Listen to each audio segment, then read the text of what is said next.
In this Adobe Premiere Pro tutorial, we're going to quickly convert a colored video into a black and white clip.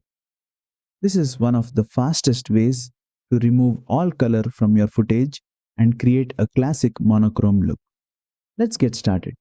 First, select your clip on the timeline. Now go to the effects panel and search for black and white.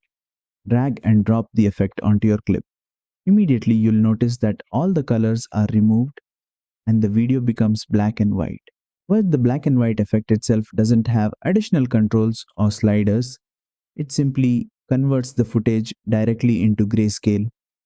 This makes it very useful when you want to quickly transform your clip into black and white without adjusting multiple settings. If you want to fine-tune the look further, you can open the Lumetri Color panel. From there, you can adjust exposure, contrast, highlights, shadows, or brightness to shape the final cinematic black and white look.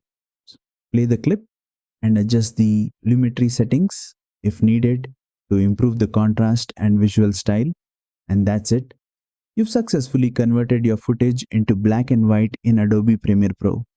If this tutorial helped you, don't forget to like, share, and subscribe for more Adobe Premiere Pro tutorials.